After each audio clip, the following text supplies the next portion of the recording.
তারা শান্তি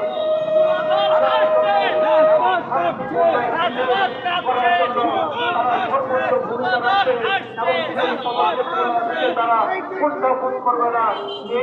এটা আমাদের দেখতে পাই যখন যাচ্ছেন আমরা দেখতে পাচ্ছি কিছুদিন পূর্ব ওই আওয়ামী মহাজোটের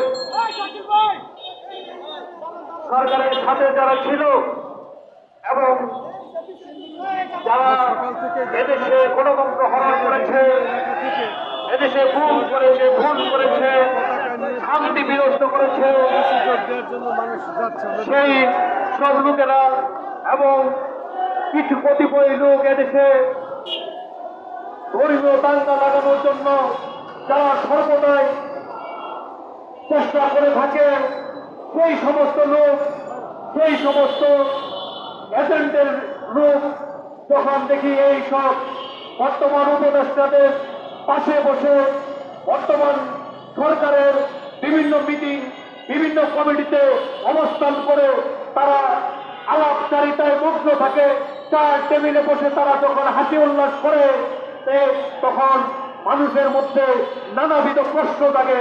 বন্ধুরা আমার, আপনারা, আমি যদি বলি, আপনারা মন্ত্রণালয়ে বিভিন্ন কমিটিতে এখনো সেই ব্রিটিশ সরকারের সেই ষড়যন্ত্রকারী, সেই ভোট লুণ্ঠনকারী, সেই গুমের যারা গুমকারী এবং এদেশে ধর্মীয় দাঙ্গা লাগানোর পিছিয়ে যারা বিভিন্নভাবে কৌশল অবলম্বন করে চলছে, তারা আপনাদের উপদেষ্টাদের সাথে বসে বসে মিটিং করে এই সব লোকদেরকে চিহ্নিত না করতে পারলে ভবিষ্যতে আপনারাও বিভিন্নভাবে বিভিন্ন প্রশ্নের সম্মুখীন হয়ে যাবেন।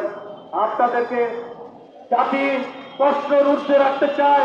আপনারা একটা অন্তর্বর্তীকালীন সরকার, আপনারা দেশের সকলের কোন রাজনৈতিক দলের না, আপনারা কোন রাজনীতি দলের অংশ না, যে একটি রাজনৈতিক দলের পার্সেন্টেজ অনুযায়ী আপনারা এদেশের প্রতিনিধিত্ব করেন। কোন রাজনৈতিক দল সরকার যখন গঠন করে একটি পার্সেন্টেজ ভোটের মাধ্যমে সরকার গঠন করে এবং সেই পার্সেন্টেজের তারপরে যখন সরকার হয় তখন সারা দেশের সরকার হয়। কিন্তু আপনারা কোনো পার্সেন্টেজের অন্তর্ভুক্ত হয়ে আসেন নাই। আপনারা বাংলাদেশের এই 56,000 বর্গ কিলোমিটারের মধ্যে যত মানুষ রয়েছে সকল মানুষের প্রতিনিধিত্ব করেন, সকল মানুষের সমর্থন রয়েছে আপনাদের উপর। আপনারা সেই দৃষ্টি ভাবনা থেকে, সে সকল চিন্তা চেতনা থেকে আপনাদের কাজ করতে হবে। আপনারা এই সরকার সকল মানুষের, এই সরকার বাংলাদেশের 20 কোটি মানুষের।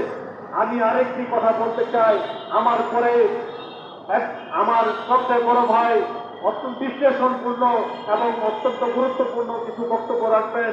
এই জন্যই তার আগে আমি দু একটি কথা বলে শেষ করতে চাই।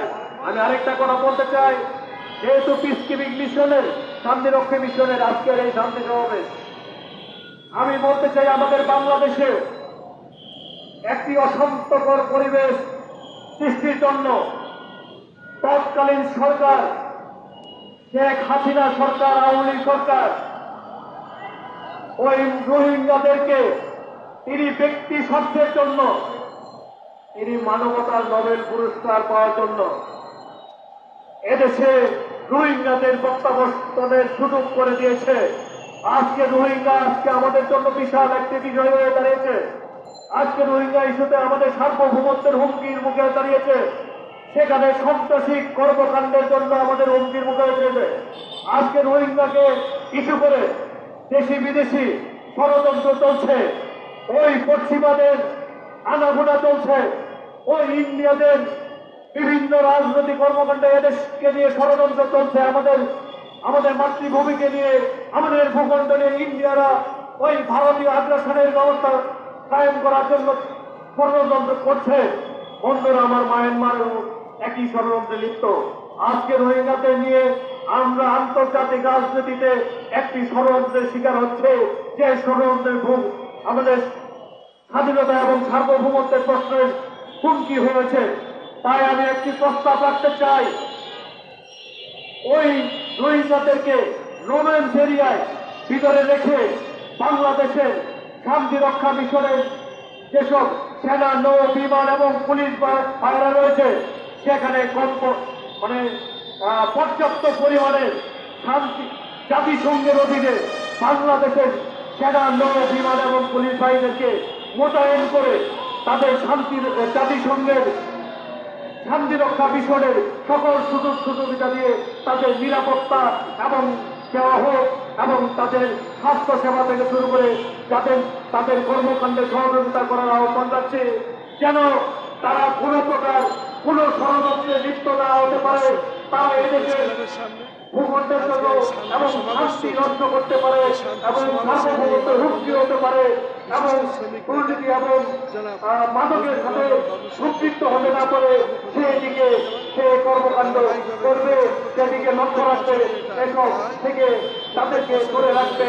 তারা একটি নির্দিষ্ট সীমাবদ্ধতার মধ্যে নির্দিষ্ট এরিয়ার মধ্যে তারা অবস্থান করবে, অবস্থান করার ব্যবস্থা করবে।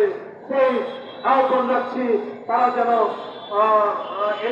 এই সরকার অবিলম্বে যেন সেই কাজটি করে তার কাছে বিনীতভাবে আহ্বান রাখছি। বন্ধুরা আমার, এই পর্যায়ে আজকের এই শান্তি